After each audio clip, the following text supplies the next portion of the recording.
میرے بھائیوں بھاگو کتنا بھاگ سکتے ہو، پیو شراب کتنی پی سکتے ہو، کھیلو جوا کتنا کھیل سکتے ہو، نمازوں سے بغاوت کرو کتنا کر سکتے ہو، جو چاہو کرو، لیکن جاؤ گے کہاں؟ آؤ گے تو میرے ہی پاس، تمہارا کوئی وجود نہیں ہے، جاؤ گے کہاں؟ مولوی جرجیس نے دیکھا اندرا گاندھی کو 16 گولیاں اس کے باڈی گارڈ نے مار دی۔ اللہ، اس دیش کے تو پردھان منتری بھی اپنی جان نہیں بچا پا رہے ہیں تو میری جان کیا بچائیں گے؟ انڈیا میں تو موتیں آ رہی ہیں۔ جرجیس بھاگ کر انڈیا چھوڑ کر پاکستان کی سرزمین پر گیا، اور پاکستان کی دھرتی نے پوچھا جرجیس تم یہاں کیوں آئے ہو، انڈیا چھوڑ کے کیوں آئے ہو؟ میں نے کہا وہاں راشٹرپتی مرتے ہیں، پردھان منتری مرتے ہیں، وہاں موتیں ہو رہی ہیں، اس لیے میں آیا ہوں، یہ مسلمانوں کا ملک ہے۔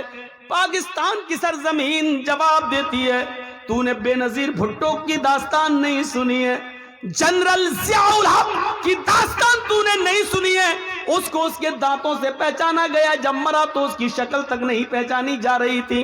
تو نے ذوالفقار علی بھٹو کو تختے دار پہ لٹکتا ہوا نہیں سنا؟ ارے ادھر تو کم مرے انڈیا میں، پاکستان میں تو بھروسہ ہی نہیں ہے، یہاں کب کون کس کی گولی سے مار دیا جائے، پاکستان میں بھی تم محفوظ نہیں ہو۔ جرجیس عراق کی سرزمین پر گیا، عراق کی دھرتی نے کہا اگر یہاں زندگی کسی کو مل سکتی تھی تو صدام جیسے آدمی کو مل سکتی تھی، اس لیے کہ امریکہ کی آنکھوں میں آنکھیں ڈال کر اسی نے جرأت کی ہے، اسی نے بہادری دکھائی ہے، لیکن موت نے اس کو بھی اپنے شکنجے میں لے لیا۔ جب پکڑا گیا تو بنکروں کے اندر پایا گیا، داڑھی بڑھ چکی تھی، مونچھیں بڑھ چکی تھی، شکل سے پہچان میں نہیں آ رہا تھا۔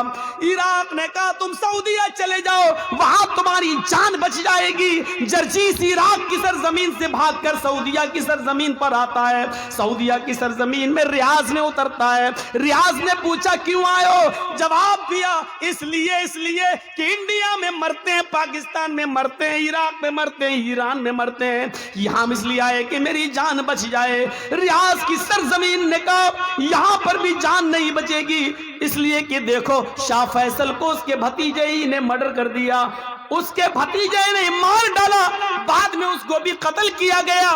ہاں یہاں پر بھی بادشاہوں کا مرڈر ہوا، قتل ہوا۔ اگر تمہیں اپنی جان بچانا ہے تو مکے میں چلے جاؤ، وہاں جناب محمد رسول اللہ پیدا ہوئے تھے، شاید وہاں جان بچ جائے۔ جرجیس مکے میں جاتا ہے، مکے کا نظارہ دیکھ کر خوش ہو جاتا ہے، جیسے اندر گھستا ہے اس کو طواف کرنے کا موقع ملتا ہے۔ ابھی اس نے خانہ کعبہ کے 7 چکر لگائے تھے، ابھی مقام ابراہیم پر 2 رکعت نفل نماز پڑھی تھی، ابھی دعا مانگی رہا تھا، ابھی صفا اور مروہ کے چکر لگا ہی رہا تھا، اتنے میں اذان کی آواز آتی ہے، اذان کے لیے نماز پڑھی جاتی ہے۔ جرجیس نماز پڑھنے لگا، خوش ہے، آج ایسی بستی میں آیا ہوں جہاں محمد رسول اللہ پیدا ہوئے، یہاں میری جان بچے گی، یہاں کبھی موت نہیں آئے گی۔ جرجیس نے جب ظہر کی نماز پڑھ کے سلام پھیرا، امام حرم نے نماز پڑھا کر سلام پھیرا، السلام علیکم ورحمت اللہ، مؤذن کھڑا ہوتا ہے، کہتا الصلاۃ علی الاموات، کچھ جنازے آئے ہوئے ہیں، آپ رکیے، ان جنازوں کی نماز جنازہ پڑھی جائے گی۔ میرے بھائیوں، جرجیس نے سب سے زیادہ جنازے مکے ہی میں دیکھے ہیں، ظہر میں جنازے کی آواز، عصر میں جنازہ پڑھا جا رہا ہے، مغرب میں جنازے پڑھے جا رہے ہیں، عشاء میں جنازے کی نماز جنازہ ہو رہی ہے، مغرب میں نماز جنازہ پڑھا جا رہا۔ اللہ، اتنی موتیں تو ہم نے انڈیا اور پاکستان میں بھی نہیں دیکھی، یہاں تو سب سے زیادہ ہر نماز میں 5-6 جنازے آ رہے ہیں۔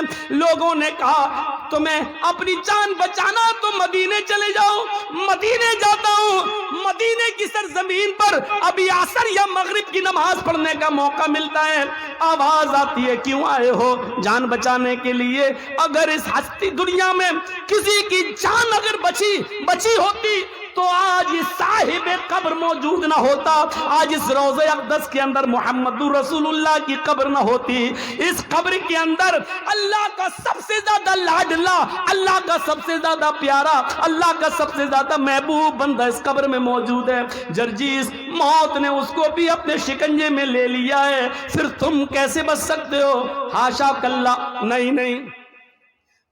کچھ لوگ قرآن پڑھ رہے تھے، لوگوں سے پوچھا میں نے یہ کیا پڑھ رہے ہیں؟ لوگوں نے جواب دیا یہ قرآن پڑھ رہے ہیں۔ میں نے پوچھا یہ قرآن کیا ہے؟ جواب ملا یہ اللہ کی آخری کتاب ہے، قیامت تک کے تمام مسائل کا حل اس کتاب کے اندر موجود ہے۔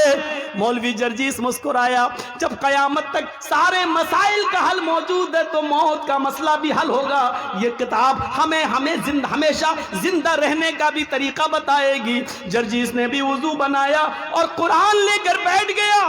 نیت تو یہ تھی کہ زندگی بھر زندہ رہیں، کبھی موت نہ آئے، قرآن میں ایسی آیت مل جائے۔ لیکن جرجیس جب قرآن پڑھ رہا تھا تو قرآن نے بھی ڈنکے کی چوٹ پر اعلان کر کے کہہ دیا اینما تکونوا یدرککم الموت ولو کنتم فی بروج مشیدہ۔ نہیں جرجیس، موت سے بچنے کا کوئی راستہ قرآن میں بھی نہیں ہے۔ تم جہاں بھی ہو، جس جگہ بھی رہو، موت تمہیں ادھر آ جائے گی، پکڑ کے رہے گی۔ چاہے پہاڑوں کی کوہ میں چلے جاؤ، سمندر کی تاریکیوں میں چلے جاؤ، آسمان کی بلندیوں پر کمن ڈال دو، چاند پہ رہنے لگو یا سورج تک پہنچ جاؤ، کہکشاؤں تک پہنچ جاؤ، انترکش تک پہنچ جاؤ، کہیں بھی چلے جاؤ، جہاں تم جا رہے ہو موت تمہارے پیچھے پیچھے جا رہی ہے۔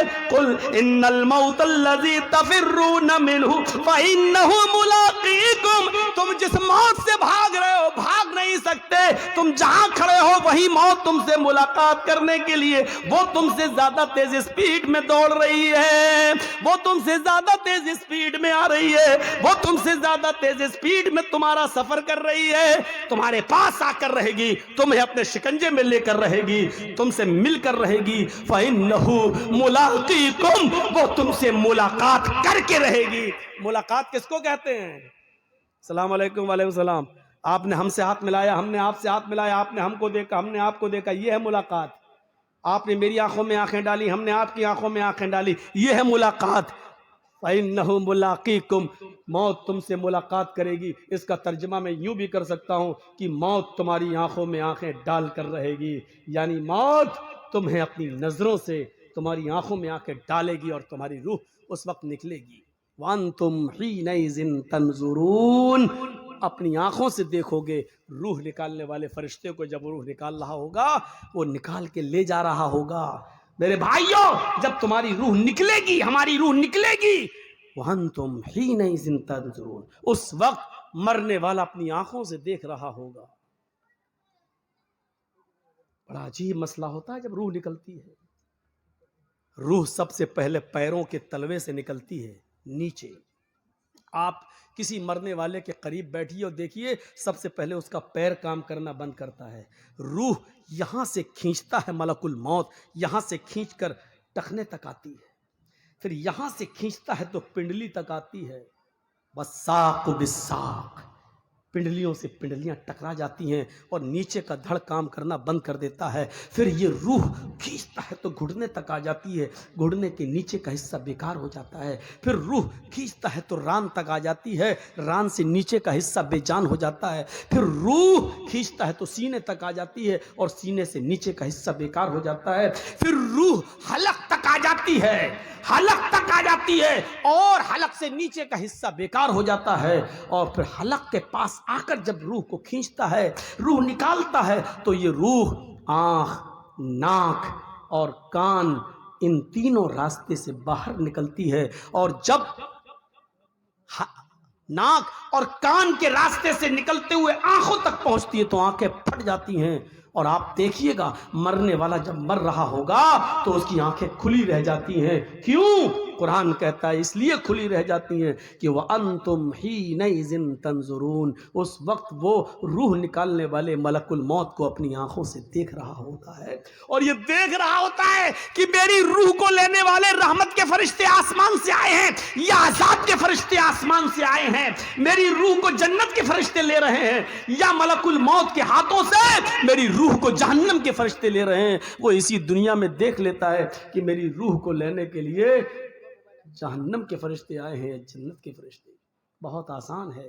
ہم لوگوں میں سے کتنوں کے ماں باپ اس دنیا میں نہیں ہوں گے، کتنوں کی ماں اس دنیا میں نہیں ہوگی، کتنے کے ماں باپ اس دنیا میں نہیں ہوں گے۔ ذرا سوچئے، وہ اس دور سے گزر چکے ہیں، اب وہ دور ہمارا بھی آنے والا ہے، آپ کا آنے والا ہے، ہمیں بھی اس دور سے گزرنا ہے۔ ہم نے اس موت کے بعد کے لیے کیا تیاری کر رکھی؟